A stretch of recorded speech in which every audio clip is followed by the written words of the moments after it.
Ah, Sonic Frontiers, depuis le temps que je voulais faire cette vidéo. Bah t'avais juste à la faire avant. Mais personne ne t'a sonné, Titouan. Bon, bref.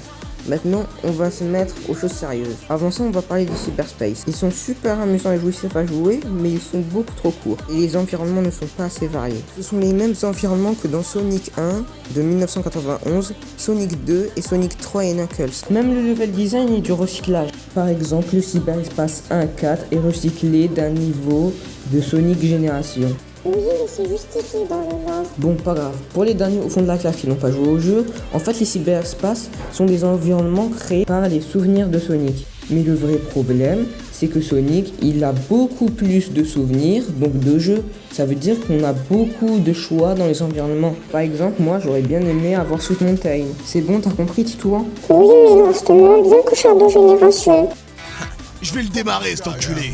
Écoute Titouan, j'ai pas encore joué à Shadow Génération, je peux pas te donner mon avis. Carrément, tu sais quoi, le jour où on fera la vidéo sur Shadow Génération, je te donne toute la vidéo si on a plus de 5 likes. Ok, alors likez, hein. Tu sais Titouan, hein, personne va liker. Et maintenant vous likez? Depuis quand t'as des armes toi? C'est Shadow qui me les a donnés. Vas-y, alors vous avez intérêt à liker, hein. Bon, bref, on reprend. Je sais pas si je l'ai dit dans la vidéo, mais Frontiers est mon jeu Sonic préféré. Et c'est pas pour les cyberespaces, c'est pour la promesse du jeu qui sont les zones de pêche de Big.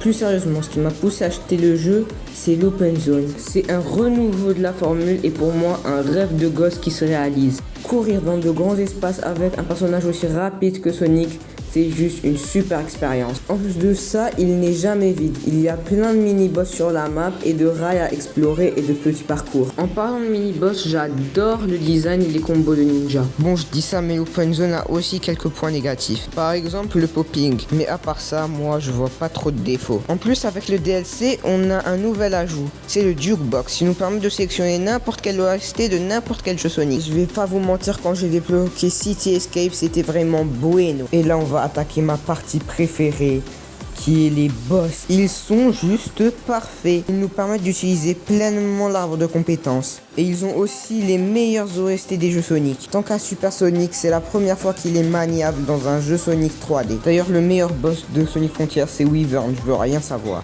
Et pour ceux qui m'auraient pas cru à propos des OST, écoutez-moi ce banger incroyable. Et je vous préviens, c'est juste l'OST du premier boss. Alors préparez-vous.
Alors, je vous l'avais dit ou pas que les musiques étaient incroyables dans ce jeu? En tout cas, c'est tout pour cette vidéo. Si vous avez d'autres idées de vidéos ou des conseils, n'hésitez pas à m'en parler en commentaire. Et si vous voulez une vidéo sur le DLC, n'hésitez pas à m'en parler. Sinon, c'est tout pour cette fois-ci. À la prochaine!